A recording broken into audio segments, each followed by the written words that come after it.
નમસ્કાર, પ્રણામ, સ્વાગત છે તમારું એક નવા વિડીયોમાં। મિત્રો, જો તમને આજનો આ વિડીયો પસંદ આવે તો વિડીયોને લાઇક, શેર અને આપણી ચેનલને સબસ્ક્રાઇબ જરૂર કરજો। તો ચાલો શરૂ કરીએ આજની સ્ટોરી। સેન્ટ્રલ જેલમાં હું એક એવો ગુનેગાર હતો જેને મૃત્યુદંડની સજા આપવામાં આવી હતી। તેને સાંકળો બાંધીને રાખવામાં આવ્યો હતો। હું જે જેલમાં બંધ હતો ત્યાં બીજો કોઈ કેદી ન હતો। મારી જેલમાં કોઈ કેદી મારી સાથે રહેવા જ તૈયાર ન હતો, કારણ કે હું ખૂબ જ ખતરનાક ગુનેગાર હતો। આ સમયે મારા ખંભા સુધી વાળ વિખરાયેલા હતા। મારી મૂછો પણ ખૂબ મોટી થઈ ગઈ હતી। મારી દાઢી પણ ઘણી વધી ગઈ હતી અને ગુસ્સાના કારણે મારી આંખો હંમેશા લાલ રહેતી। મારી ઊંચાઈ 6 ફૂટથી વધુ હતી અને મારી તબિયત જોવા જેવી હતી કે મારી સામે એટલી તાકાત હતી કે હું એક જ વારમાં 10 માણસોને પછાડી શકું। જેલના કેદીઓ અને જેલર પણ ધ્રુજતા હતા। મને ખબર હતી કે 1 મહિના પછી મને ફાંસી પર લટકાવવામાં આવશે, પણ મને ખબર ન હતી કે આવો અકસ્માત મારી સાથે પણ થઈ શકે છે। એ શિયાળાની રાત હતી, પણ જાણે મારી અંદર આગ સળગી રહી હતી। કડકડતી ઠંડીમાં પણ હવામાનની પરવા કર્યા વિના હું મારો શર્ટ ઉતારી રહ્યો હતો અને મારો કેદીનો યુનિફોર્મ ઉતારીને જેલની કોટરીમાં ફરતો હતો, કારણ કે ઇન્સ્પેક્ટરે મને થોડીવાર પહેલાં જે કહ્યું હતું તે મારું મન સ્વીકારવા તૈયાર ન હતું। મને લાગતું હતું કે મેં જે સાંભળ્યું છે તે ખોટું છે। આ તો કોઈ કેવી રીતે કરી શકે, અને તે પણ કોઈ ગુનેગાર સાથે? કદાચ તે સ્ત્રીનું મન ખોવાઈ ગયું છે, અથવા તો તે તેના જીવનને જરાય પ્રેમ કરતી નથી। મેં તે સ્ત્રીને ક્યારેય જોઈ ન હતી, ન મને ખબર હતી કે તે કોણ છે અને તે મારી સાથે આવું કેમ કરવા માંગે છે। હું આ બાબત વિશે જેટલું વિચારતો ગયો તેટલો જ હું તેમાં ફસાઈ ગયો। કેટલાક કલાકો સુધી હું મારી નાની જેલની અંદર બેચેનીથી ફરતો હતો। આ થીજી ગયેલી ઠંડીમાં શર્ટ પહેર્યા વિના પણ હું પરસેવેથી લથબથ થઈ ગયો હતો અને મારું મગજ કામ કરતું બંધ થઈ ગયું હતું। જોકે હું મારી ગેંગનો માસ્ટર માઇન્ડ કહેવાતો હતો, કારણ કે હું એવી રીતે લોકોને મારતો હતો કે કોઈને ખબર પણ ન પડે અને કોઈ પણ પકડી શકતું નથી। હું પાછળ કોઈ સબૂત છોડતો ન હતો, તેથી મેં મારી જાતને પોલીસને સોંપી દીધી ન હોત તો અત્યાર સુધીમાં હું નિર્ભયપણે શહેરમાં ફરતો હોત અને આ પોલીસ મને પકડી પણ ન શકત। મારું દિમાગ કોમ્પ્યુટરની જેમ કામ કરતું હતું, પણ થોડા સમય પહેલાં ઇન્સ્પેક્ટરે મને જે કહ્યું તે સાંભળીને હું ચોંકી ગયો। હું ફક્ત આશ્ચર્ય પામી રહ્યો હતો કે તે છોકરી અથવા સ્ત્રી, તે કોઈ પણ હોય, ભવિષ્ય માટે આ કેમ ઈચ્છે છે। હું મારા વિચારોમાં ખોવાયેલો હતો। જ્યારે જેલરે લાકડી જેલના સળિયા પર મારી ત્યારે મેં તેની તરફ જોયું અને જેલરે કહ્યું, તમે શું વિચાર્યું? હું પહેલેથી જ અસ્વસ્થ હતો, એથી આગળ જેલની વાત સાંભળીને મારા શબ્દો થોડા મોટા થયા અને મેં ગુસ્સામાં કહ્યું, મારે એ સ્ત્રીને એકવાર મળવું છે। મારે જાણવું છે કે તે સ્ત્રી મારાથી આવું કેમ કરવા માંગે છે। જેલરે મારી સામે જોયું અને પછી ખિસ્સામાંથી સિગરેટ કાઢીને મને આપી। તેથી મેં મારો હાથ લંબાવ્યો અને સિગારેટ લઈને મારા મોંમાં મૂકી। જેલરે મારી સિગારેટ લાઇટરથી સળગાવી। તમે મરતા પહેલાં ખૂબ જ સારી તક મેળવી રહ્યા છો, શા માટે તેને વેડફવા માંગશો? તે કોણ છે, તે કોણ નથી, તે અંગે તમે આટલા મૂંઝવણમાં કેમ છો? આ તો ભલાઈનું કામ છે, ભલું કરો, મોજ પણ કરો। અરે, આ છોકરીને જોઈને તારા હોશ ઉડી જશે। તેણે જે કહ્યું તે સાંભળીને મને ગુસ્સો આવ્યો। મેં સળગતી સિગારેટ કાઢી અને તે જેલરના ચહેરા પર મારી। તે થોડો ડરી ગયો અને પછી પાછો ખસી ગયો। જ્યારે તે પાછો આવ્યો ત્યારે સળગતી સિગારેટ જમીન પર પડી અને જેલરે ગુસ્સાથી મારી સામે જોયું અને કહ્યું, હું કબૂલ કરું છું કે હું ખૂની છું। મને મૃત્યુદંડની સજા થઈ છે। હું જાણું છું કે હું મરી જવાનો છું। મારી પાસે માત્ર 1 જ મહિનો બાકી છે, પણ હું મૃત્યુથી ડરતો નથી। મેં મારા જીવનમાંથી ભય શબ્દ દૂર કરી દીધો હતો, પણ એ સાચું હતું કે આજ સુધી મેં ક્યારેય કોઈ સ્ત્રી તરફ ખરાબ નજરે જોયું નથી। મેં જેલરને ગુસ્સામાં કહ્યું, જો તમે મારી સામે કોઈ પણ સ્ત્રી વિશે આવી વાહિયાત વાત કરશો તો હું મરતા પહેલાં તમારી હત્યા ચોક્કસ કરી નાખીશ. જે ખતરનાક ઈરાદાથી મેં જેલરને આ વાત કહી હતી. જેલર મારી વાત સાંભળીને ગભરાઈ ગયો અને ત્યાંથી તરત જ તે ચાલ્યો ગયો. મને ખૂબ જ ચક્કર આવવા લાગ્યા. મેં જેલના એક ખૂણા પર કબજો કર્યો. મને ઊંઘ પણ આવી રહી હતી, પણ સવારે મારે ઇન્સ્પેક્ટરને જવાબ આપવાનો હતો. મેં વિચાર્યું હતું કે હું તેને સ્પષ્ટ ના પાડી દઈશ, પણ મને તે સ્ત્રીની બુદ્ધિમત્તા જોઈને નવાઈ લાગી. તેથી જ હું તેને એકવાર મળવા માંગતો હતો. હું તેને જોવા માંગતો હતો. તે શા માટે ઈચ્છે છે કે હું તેની સાથે આ કામ કરું, જ્યારે તે મારી શક્તિથી સારી રીતે વાકેફ હતી. પણ તેમ છતાં તે મારી સાથે આ બધું કેમ કરશે? પણ મેં પણ વિચાર્યું હતું કે હું તેને ના પાડીશ. હું આ કરી શકીશ નહીં. બીજા દિવસે જ્યારે પોલીસ ઇન્સ્પેક્ટરે મને બોલાવ્યો ત્યારે હું 2 પોલીસ કોન્સ્ટેબલની સાથે ઇન્સ્પેક્ટરની ઓફિસમાં ગયો. તે મારી સામે તેની ખુરશી પર બેઠો હતો અને થોડો ચિંતિત દેખાઈ રહ્યો હતો. મને જોઈને તે પૂછવા લાગ્યો કે તને શું લાગે છે? મેં કહ્યું, મારે તે છોકરીને મળવું છે. મારે તેને કંઈક પૂછવું છે, તો જ હું મારો નિર્ણય આપીશ. આ સાંભળીને ઇન્સ્પેક્ટરે ગુસ્સાથી મારી સામે જોવા લાગ્યા અને કહ્યું કે નિર્ણય લેવામાં આવ્યો છે. મેં જે કહ્યું છે તે તમારે કોઈ પણ ભોગે કરવું પડશે. તમે તમારી આખી જિંદગી પાપોમાં વિતાવી દીધી છે. મરતા પહેલાં એક સારું કામ કરજે. મેં કહ્યું કે આજ સુધી મેં કોઈના નિર્ણય સામે માથું નમાવ્યું નથી અને તમે એ પણ સારી રીતે જાણો છો કે આજે હું જેલમાં છું તો એ પણ મારો પોતાનો નિર્ણય હતો. એટલા માટે હું નક્કી કરીશ કે જ્યારે હું તે છોકરીને મળીશ અને તેને પૂછીશ કે તે મારી સાથે આવું કેમ કરવા માંગે છે.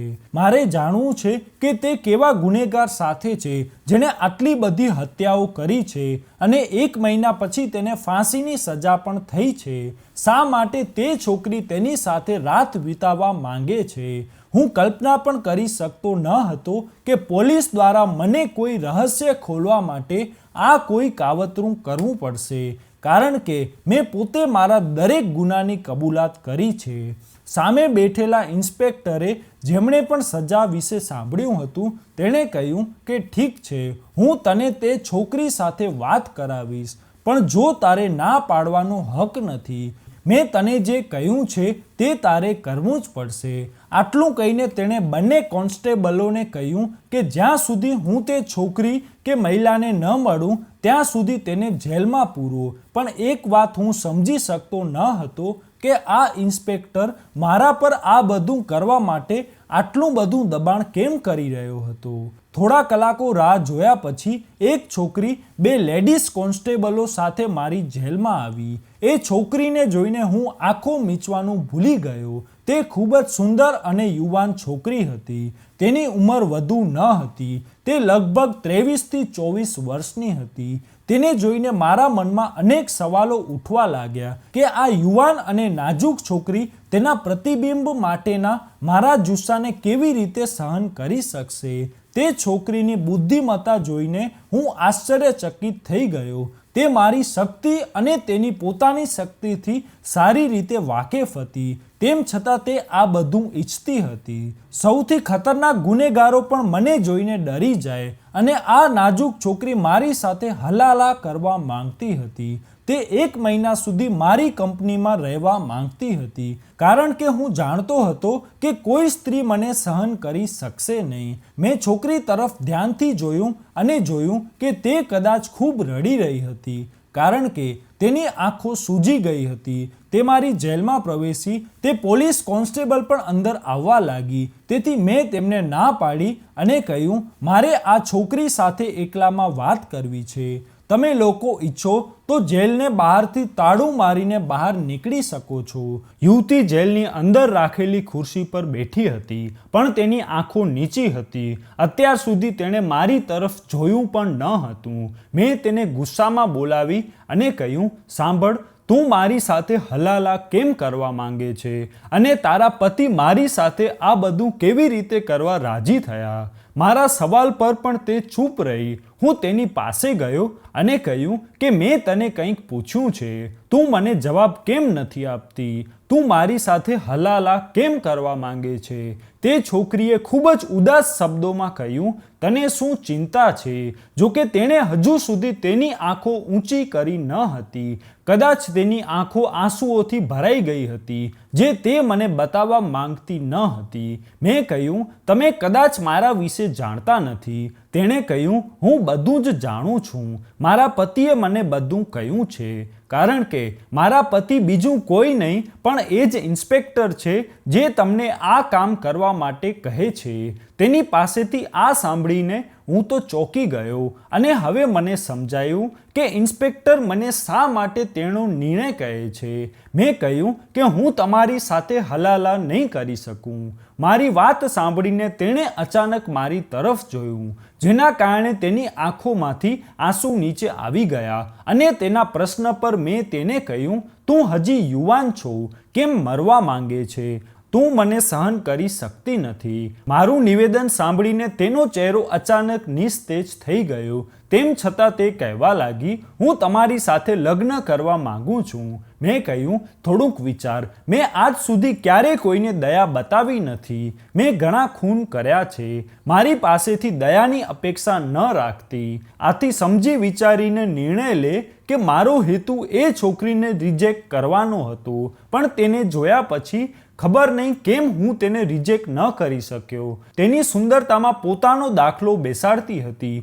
તેથી તેને જોઈને મારું હૃદય બેઈમાન થઈ ગયું. જ્યારે તે પોતે પણ સંમત થઈ ગઈ તો હું કેવી રીતે પીછેહટ કરી શકું?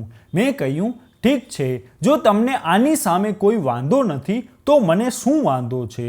બસ બીજા દિવસે મને જેલમાંથી બહાર કાઢી પોલીસ જીપમાં બેસાડી એક ઘરે લઈ જવામાં આવ્યો, જ્યાં મારા વાળ કાપવામાં આવ્યા હતા. મને સુંદર બનાવી દીધો હતો અને સાંજે હું તે છોકરી સાથે લગ્ન કરવાનું હતું. પહેલીવાર હું એક વિચિત્ર મૂંઝવણનો શિકાર બની ગયો હતો.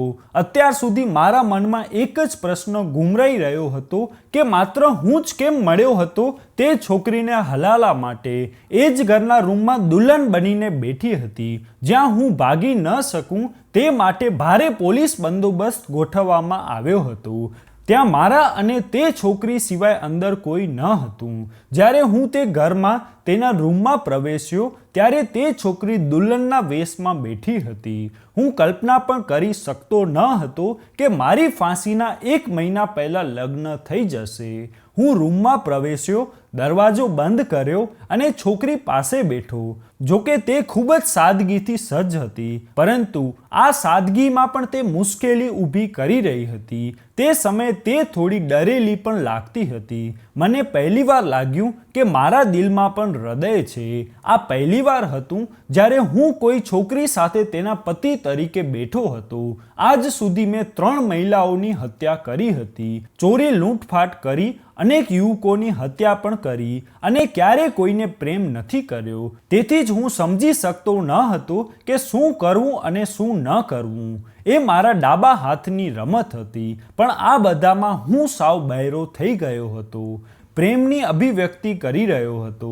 હું કંઈ સમજી શકતો ન હતો. મેં છોકરીનો હાથ પકડીને પૂછ્યું કે તેને મને જ હલાલા માટે કેમ પસંદ કર્યું.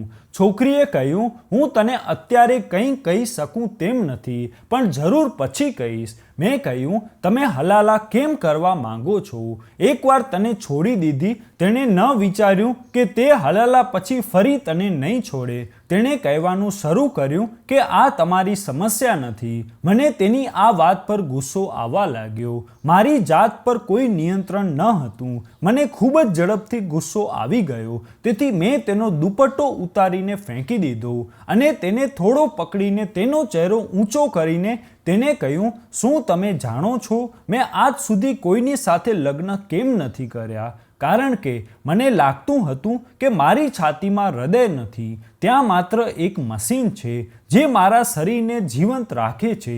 તેથી જ હું કોઈ સ્ત્રીનો સંપર્ક કરું છું તો હું તેને ફક્ત મારો શિકાર બનાવી શકું છું. મેં તેના વાળ પણ ખોલ્યા અને તેને કહ્યું કે તે મારી પત્ની નથી અને હું તેને પ્રેમ કરી શકતો નથી. તે ખૂબ જ ડરી ગઈ હતી. આજ સુધી મેં મારી સામે રડતી અને આજીજી કરતી સ્ત્રીઓની જીવની ભીખ માંગતી જોઈ હતી. આ છોકરી પણ ડરી ગઈ હતી, પરંતુ તે ન તો રડતી હતી કે ન તો આજીજી કરતી હતી. જ્યારે મેં બાજુના ટેબલ પરનો દીવો બંધ કરવાનો પ્રયાસ કર્યો ત્યારે તેણે ના પાડી અને કહ્યું કે તે અંધારાથી ડરતી હતી.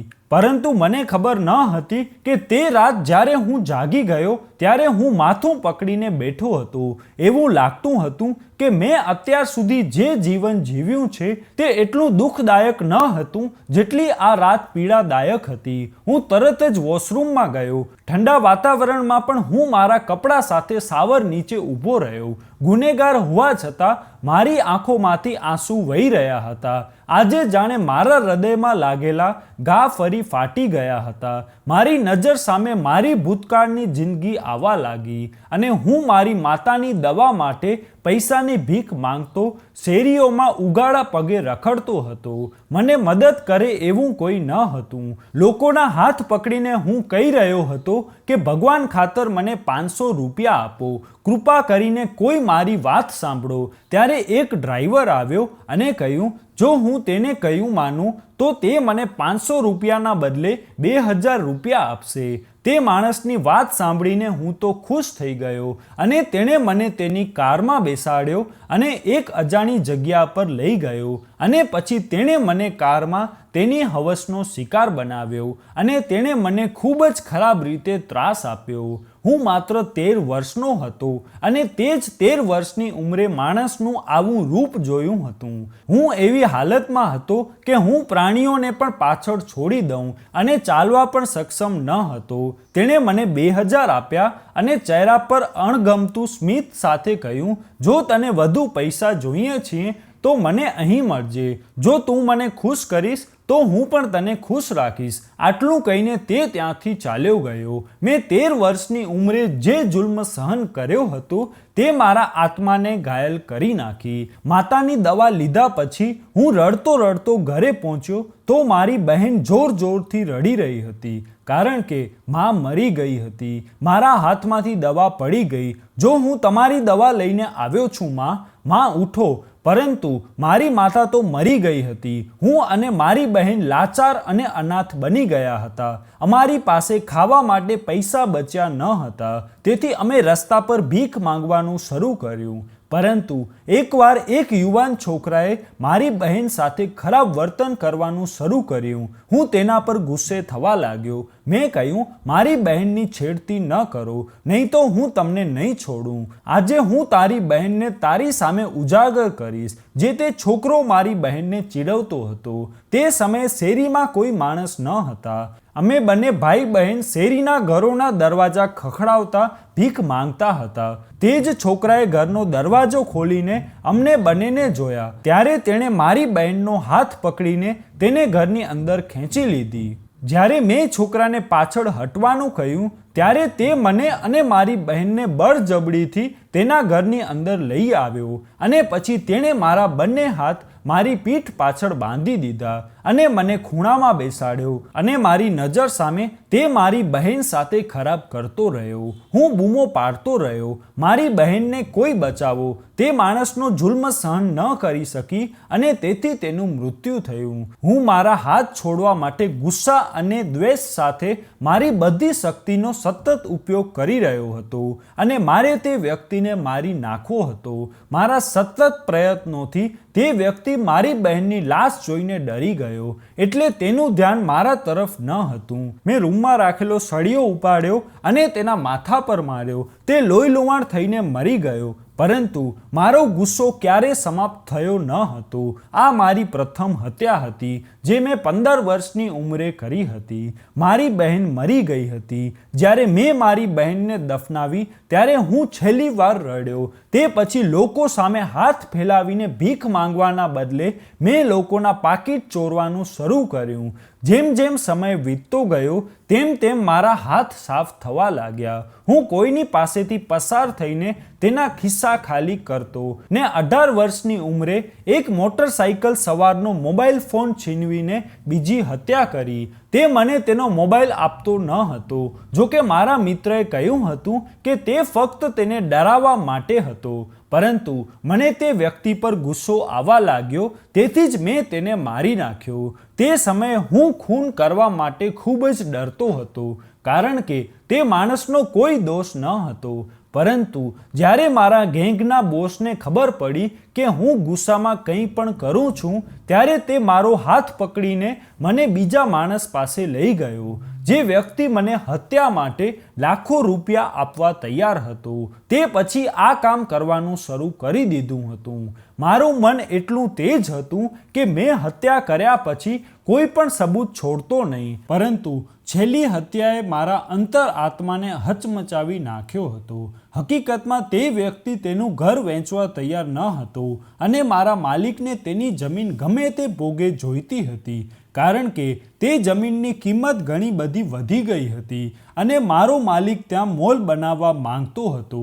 પરંતુ તે વ્યક્તિનું ઘર મોલના નિર્માણમાં અવરોધ બની રહ્યું હતું. મારા બોસે તે માણસને તેના ઘરની મોટી કિંમત ઓફર કરી હતી, જેમાં તેણે તેનું ઘર વેચવાની ના પાડી હતી. આનાથી મારા બોસ નારાજ થયા અને તેમણે મને તે માણસને મારી નાખવાનો આદેશ આપ્યો, જેના માટે તે મને 5 લાખ ચૂકવવા તૈયાર હતા. હું પણ સમર્થ થયો. જ્યારે હું તે વ્યક્તિના ઘરે ગયો, તેના તરફ બંદૂક તાકી તે વ્યક્તિની પત્ની અને તેનું 10 વર્ષનું બાળક મારી સામે આવ્યા અને તેની પત્ની હાથ જોડીને રડવા લાગી ને કહ્યું કે આ ઘર અમારો એકમાત્ર આધાર છે, અમારી રોજી રોટી કમાવાની છે. તેનું માસૂમ બાળક પણ મારી સામે હાથ જોડીને કહેવા લાગ્યું, કાકા પ્લીઝ મારા પપ્પાને છોડી દો. તેની નિર્દોષ બૂમો સાંભળીને મારા હાથ ધ્રુજવા લાગ્યા અને જ્યારે હું મારા બોસ પાસે પાછો આવ્યો ત્યારે તેણે મારી સાથે દુર્વ્યવહાર કર્યો. તું મારા જ ટુકડા પર જીવે છે અને મારી આજ્ઞા માનવાની ના પાડે છે. તું નહીં તો બીજો કોઈ મારી પાસે માણસોની કમી નથી. હું આ કામ બીજા કોઈની પાસેથી પણ કરાવી લઈશ. મને ગુસ્સો આવ્યો અને મેં મારી પિસ્તોલ કાઢીને બોસને ગોળી મારી અને પછી મારી જાતને પોલીસને સોંપી દીધી. મેં પોતે મારા તમામ ગુના કબૂલ કર્યા હતા, તેથી જ મને મૃત્યુદંડની સજા આપવામાં આવી હતી. પરંતુ એક દિવસ એક પોલીસ અધિકારી મારી પાસે આવ્યા અને કહ્યું કે એક વ્યક્તિએ તેની પત્નીને ભૂલથી છૂટાછેડા આપી દીધા છે અને તમે તેને મારી નાખો. મેં કહ્યું મારે આ બધું નથી કરવું. પહેલાં લોકો ગુસ્સામાં પત્નીઓને છૂટાછેડા આપીને છોડી દે છે અને પછી તે તેની પત્નીને આ ટેસ્ટમાં તે દબાણ કરે છે. આ સાંભળીને મને નવાઈ લાગી. નાજુક છોકરી હતી. તે ઇન્સ્પેક્ટર ખૂબ જ હોશિયાર હતો અને તેણે જાણી જોઈને મને કહ્યું ન હતું કે આ છોકરી તેની પત્ની છે, કારણ કે તે જાણતો હતો કે જો મને સત્ય ખબર હોત તો હું ક્યારેય આ કામ માટે રાજી ન થાત, કારણ કે મને તે ઇન્સ્પેક્ટર શરૂઆતથી જ પસંદ ન હતો. પરંતુ હવે મેં તે છોકરીની સુંદરતા જોઈ હતી અને તે મને વારંવાર પરેશાન કરતી હતી. રાત્રે જ્યારે હું તેની નજીક જવા લાગ્યો ત્યારે તેના હાથ પર ઊંડો ઘા જોઈને હું ચોંકી ગયો. જ્યારે મેં તેને પૂછ્યું કે આ શું છે તો તેણે કહ્યું પ્રેમ. આ કહેતી વખતે તેના અવાજમાં લાચાર અને દર્દ હતો. તેણે કહ્યું આ તો હતો જેનાથી તમે મને ડરાવતા હતા. હું દરરોજ આવા જ જુસ્સાનું નિશાન બનું છું. અધિકારી માનવ સ્વરૂપમાં રાક્ષસ છે. તેને સ્ત્રીની રડતી ચીસો ગમે છે.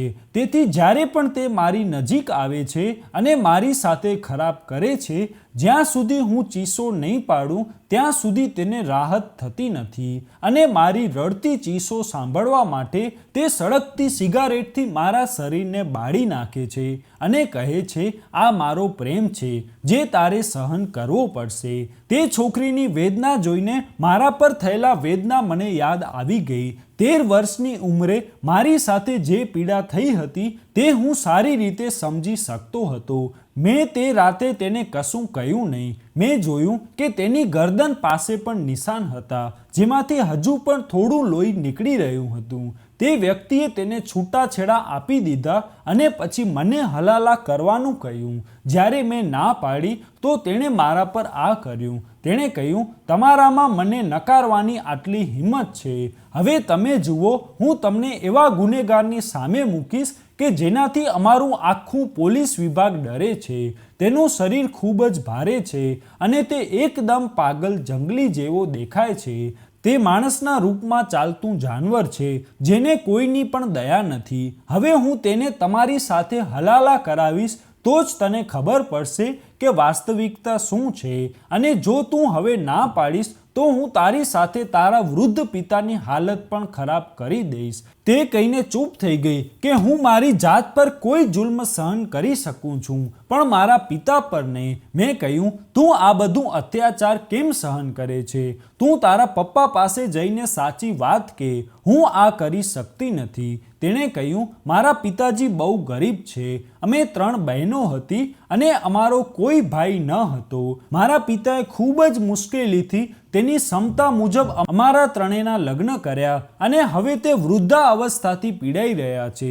તે ખૂબ જ બીમાર છે અને તેની સંભાળ રાખવા માટે તેની પાસે કોઈ નથી. મારી માતાનું ઘણા વર્ષો પહેલાં અવસાન થયું હતું અને તેના કારણે મેં પણ છૂટાછેડા લીધેલા. તેમની પાસે પાછી જઈશ તો તે જ દિવસે મરી જશે. હું સારી રીતે જાણું છું કે આ માણસ એટલો નીચ છે કે તે મને મારા પિતા સાથે પણ શાંતિથી રહેવા દેશે નહીં, કારણ કે તેને મારા જેવી સુંદર બીજી કોઈ છોકરી નહીં મળે અને તે એટલો બધો ખરાબ છે કે તેને દરરોજ બેડની સુંદરતા જોઈ છે.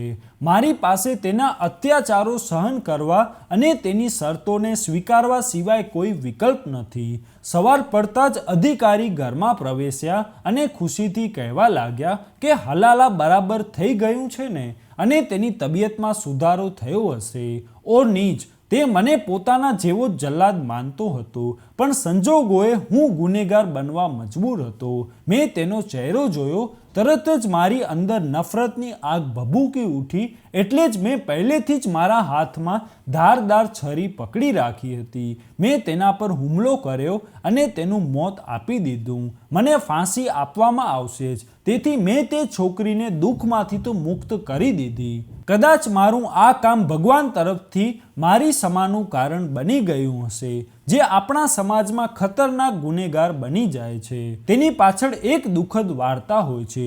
જો સરકાર ક્યારે તેની રાજનીતિમાંથી મુક્ત થાય છે તો તેને આ તરફ પણ ધ્યાન આપવાની કોશિશ કરવી જોઈએ, જેથી કરીને મારા જેવા લોકો ગુનેગાર ન બને. તે માટે મેં વિચાર્યું હતું કે મારે આગળ શું કરવાનું છે.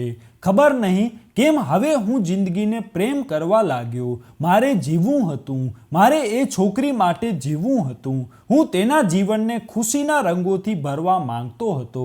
મેં તેના જલ્લાદ પતિને તેના પાપોની સજા આપી હતી અને હું તેને મારી બનાવવા માંગતો હતો અને હું જીવનની બધી ખુશીઓ તે છોકરીને આપવા માંગતો હતો. હું મનમાં વિચારવા લાગ્યો કે તે ફક્ત મારી છે. પછી પોલીસ આવી મારી ધરપકડ કરી ખેંચીને મને જેલમાં લઈ ગઈ અને મને બંધ કરી દીધો. તેઓએ ફરી એકવાર મને ખરાબ રીતે માર્યો પણ તેઓ પણ લાચાર હતા, કારણ કે હવે તેઓ મને ઇન્સ્પેક્ટરની હત્યા માટે શું સજા આપી શકે, કારણ કે મને ગમે તેમ કરીને થોડા દિવસો પછી ફાંસી આપવામાં જ આવશે. પણ હવે હું વારંવાર ભગવાનને પ્રાર્થના કરતો હતો કે હું ઈચ્છું છું કે તે કોઈ ચમત્કાર કરે જેથી હું તે છોકરી સાથે મારું જીવન વિતાવી શકું. બીજા દિવસે છોકરી મને જેલમાં મળવા આવી અને ખૂબ જ ઉદાસ દેખાતી હતી. તેણે કહ્યું, તમે મારા જીવનમાં આવનાર પહેલા માણસ છો જેણે મને આટલી મુશ્કેલીમાંથી બચાવી છે. મારા પર જુલ્મ કરનારથી તમે મને આઝાદી અપાવી છે. મારા માટે તમારાથી સારું કોઈ ન હોઈ શકે, પણ મારું નસીબ છે કે તમને ફાંસીની સજા થઈ છે અને થોડા દિવસો પછી તમે પણ મને છોડીને હંમેશા માટે ચાલ્યા જશો. જાણે કે તેમના શબ્દોએ મને ઊંઘમાંથી જગાડી દીધો. મારે કોઈ પણ ભોગે તેનાથી અલગ થવું પડ્યું કારણ કે મેં કરેલા કર્મોની મને સજા મળી હતી. મારા જીવનમાં પહેલીવાર મેં જે કર્યું તેનો મને પસ્તાવો થઈ રહ્યો હતો. કાશ મેં આ બધા ગુનાહ ન કર્યા હોત તો આજે હું આ હાલતમાં ન હોત. હું મુક્ત હોત અને મારી પત્ની સાથે સુખી જીવન જીવતો હોત. પણ હવે એક નવો ડર મને ઘેરી વળ્યો. એ છોકરીનું નામ હતું મુસ્કાન. મેં મુસ્કાનને કહ્યું કે હવે હું ભાગ્ય બદલી શકતો નથી, પણ હા, હું તને સારું ભવિષ્ય આપવા માંગુ છું. તેથી જ હું તને એક માણસનું નામ કહું છું. તે એક એવો માણસ છે જેનો મને વિશ્વાસ છે. મારા ઘણા પૈસા તેની પાસે છે. તમે તેને મારું નામ જણાવો અને તેમની પાસેથી મારા બધા પૈસા લઈ લો. તે પૈસાથી તમે સારું જીવન જીવી શકો છો. આ સાંભળીને તે રડવા લાગી અને કહ્યું, હવે હું મારા પિતા પાસે પાછી પણ નહીં જઈ શકું કારણ કે તે પણ ગઈકાલે રાત્રે ગુજરી ગયા. હવે હું લાચાર બની ગઈ છું. તેની આ વાત સાંભળીને હું ચોંકી ગયો અને તેને અચાનક મારો હાથ પકડી લીધો. તેણે મને કહ્યું, મને છોડશો નહીં. હું ખરેખર તમને પ્રેમ કરવા લાગી છું. તેની આંખોમાં રહેલી લાચારી મારા દિલને ઠેસ પહોંચાડી રહી હતી. તે ધીરે ધીરે મારી આંખોમાંથી અદૃશ્ય થઈ ગઈ અને હું અહીં દરેક ક્ષણે બેચેની અનુભવવા લાગ્યો. જેમ જેમ મારી ફાંસીની તારીખ નજીક આવી રહી હતી તેમ તેમ મારી હાલત વધુ ખરાબ થતી હતી. પરંતુ મને તે તક મળી રહી ન હતી. મારી ફાંસી આડે માત્ર 4 દિવસ બાકી હતા. એક રાત્રે જ્યારે હું મારા વિચારોમાં ડૂબેલો હતો ને આખી જેલમાં મૌન છવાઈ ગયું, ત્યારે અચાનક મને કોઈ વિચિત્ર અવાજ સંભળાયો અને પછી એક વિસ્ફોટ થવા લાગ્યો. મારી નજર સામે લાઇટો થવા લાગી અને ચારે બાજુ ઘણો ધુમાડો ફેલાઈ ગયો. જેલમાં બધે અંધાધૂંધી હતી અને વિસ્ફોટ થવા લાગ્યા હતા જે અટકતા ન હતા. હું કશું સમજી શકતો ન હતો કે અચાનક શું થયું. એક વૃદ્ધ કોન્સ્ટેબલ મારી જેલ તરફ આવ્યો. તેણે તરત જ મને ત્યાંથી બહાર નીકળવામાં મદદ કરી. મેં તેને પૂછ્યું કે શું થયું છે, પરંતુ મેં જે કંઈ કહ્યું તેનો તેણે જવાબ ના આપ્યો અને જેલમાં ચારે બાજુ વિસ્ફોટ થયા અને આગ ફેલાઈ ગઈ. તે કોન્સ્ટેબલ મારો હાથ પકડીને જાણે કયા રસ્તે જઈ રહ્યો હતો. અમે દોડીને જેલમાંથી બહાર આવીને જંગલ તરફ આવ્યા. અમે ત્યાં રોકાઈ ગયા અને મારો શ્વાસ અદ્ધર થઈ ગયો હતો અને કોન્સ્ટેબલ પણ ખરાબ રીતે હાંફતો હતો. હું ફરી એકવાર તેની સામે જોઈ રહ્યો હતો અને તેણે કહ્યું, હું જાણું છું કે મુસ્કાન તને પ્રેમ કરે છે અને હું તે છોકરી વિશે બધું જ જાણું છું જે તારી સાથે જીવન પસાર કરવા માંગે છે. તે ઇન્સ્પેક્ટર પહેલી છોકરીને ખૂબ જ ટોર્ચર કરતો હતો. તેથી જ હું તેની બધી કરતૂતો વિશે જાણું છું. મને તે છોકરી માટે હંમેશા ખૂબ જ પસ્તાવો થતો હતો અને હું અલ્લાહને તેના પર દયા કરવા માટે પ્રયત્ન કરતો હતો. અને જે દિવસે તે ઇન્સ્પેક્ટરને મારી નાખ્યો તે દિવસે મેં તમને બંનેને વાત કરતા સાંભળ્યા હતા. તે દિવસે હું ખૂબ જ ખુશ હતો કે તમે બંને એકબીજાને પસંદ કરો છો અને સાથે જીવન જીવવા માંગો છો. મને પણ લાગ્યું કે એ છોકરી માટે તમારાથી સારું તો કોઈ ન હોઈ શકે અને એટલે જ આજે અચાનક ગેસ લીકેજના કારણે જેલના સિલિન્ડર ફાટવા લાગ્યા. તો મારા મગજમાં પહેલી વાત એ આવી કે આ જ તક છે જ્યારે મારે તને અહીંથી ભગાડી દેવો જોઈએ જેથી કરીને તું એ છોકરીનું જીવન ખુશીઓથી ભરી દે.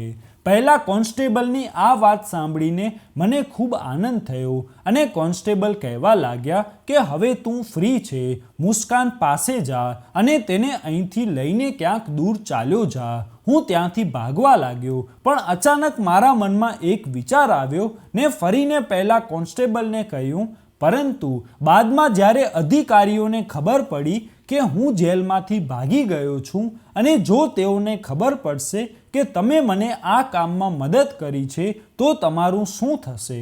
કોન્સ્ટેબલે કહ્યું, આ બધી ચિંતા ન કરો, હવે બધું અલ્લાહ પર છોડી દે, જે થશે તે જોવામાં આવશે. અત્યારે તો તું અહીંથી જા. હું તરત જ ત્યાંથી નીકળીને મુસ્કાન પાસે પહોંચ્યો. તે પણ મને જોઈને સદબદ થઈ ગઈ. મેં તેને એક શ્વાસમાં બધું કહ્યું. તેણે ઝડપથી તેના બધા કપડાં પેક કર્યા અને ત્યાંથી હું સીધો તે માણસ પાસે ગયો જેની પાસે મારા પૈસા હતા. અમે રાતોરાત તે શહેર છોડી દીધું અને મેં બીજા શહેરમાં મારા માટે એક નવું ઘર શોધ્યું અને અમે વેશ પણ બદલી નાખ્યો. હવે હું ગુનેગાર નહીં પણ એક સાદો માણસ જેવો દેખાતો હતો, તેથી મને કોઈ ઓળખી ન શક્યું. બીજા દિવસે મેં મુસ્કાન સાથે લગ્ન કરી લીધા, પણ હું અને મુસ્કાન ખૂબ ડરી ગયા. ક્યાંક પોલીસ ફરી આવીને મને પકડી ન લે, એટલે જ જેલમાં આગ લાગવાના સમાચાર મળતા હું બધે શોધતો. પછી મેં ટીવી પર સમાચાર સાંભળ્યા અને કહેવામાં આવી રહ્યું હતું કે આગ એટલી ભયંકર હતી કે લગભગ તમામ કેદીઓ બળીને રાખ થઈ ગયા હતા. કોઈનો પત્તો નથી. ઘણા પોલીસ કર્મીઓ પણ ખરાબ રીતે ઘાયલ છે. જેલના સૌથી વરિષ્ઠ અધિકારીએ નિવેદન આપ્યું છે કે તે આ દુઃખદ ઘટના પર ખૂબ જ દુઃખી છે. તેના નિવેદનમાં મારું નામ પણ સામેલ હતું. તેણે મારું નામ લીધું અને કહ્યું કે મને 4 દિવસ પછી ફાંસી આપવામાં આવશે, પણ ભગવાને મને મારા કૃત્યની સજા આપી દીધી છે અને હું પણ એ જેલની આગમાં બળીને રાખ થઈ ગયો. આ સાંભળીને મારી ખુશીની તો કોઈ સીમા ન રહી, કારણ કે હવે બધા વિચારતા હતા કે હું મરી ગયો છું અને કોઈ પણ રીતે સરકાર પાસે આપણા ગુનેગારો માટે આટલો સમય નથી. આ સમાચાર સાંભળીને મુસ્કાન અને હું ખૂબ જ ખુશ થયા. અલ્લાહે મને મારું જીવન સુધારવાની બીજી તક આપી હતી અને મેં પણ નક્કી કરી લીધું હતું કે હવે હું સામાન્ય જીવન જીવીશ જે દરેક વ્યક્તિ જીવવા માંગે છે. મેં ફરી એકવાર મારું રહેઠાણ બદલ્યું અને બીજા શહેરમાં પહોંચી ગયા અને કામ શોધવા લાગ્યો. ટૂંક સમયમાં મને કાર ગેરેજમાં મેકેનિકની નોકરી મળી. સતત 1 વર્ષ સુધી હું કાર મશીનરીનું કામ ખૂબ જ સારી રીતે શીખતો રહ્યો. મારા મગજમાં ક્યારેય અભાવ નહોતો અને તેથી જ હું આ કૌશલ્યને ખૂબ સારી રીતે સમજી શક્યો અને મેં પહેલેથી જ બચાવેલા પૈસાની મદદથી મેં મારું પોતાનું ગેરેજ ખોલ્યું, જે હવે ખૂબ જ સારી રીતે ચાલે છે, જેના આધારે મેં મારું પોતાનું ઘર ખરીદ્યું છે અને આજે હું મારા 2 વર્ષના પુત્ર અને મુસ્કાન સાથે શાંતિપૂર્ણ જીવન જીવી રહ્યો છું. આજે હું સંપૂર્ણપણે બદલાઈ ગયો છું. હવે જ્યારે પણ મને કોઈની મદદ કરવાનો મોકો મળે છે તો હું ક્યારેય પાછળ હટતો નથી. હું દિવસ રાત મહેનત કરીને અઢળક પૈસા કમાવા માંગુ છું, જેથી હું મારા પુત્રને ડૉક્ટર બનાવી શકું, જેથી તે મોટો થાય અને લોકોની સેવા કરે.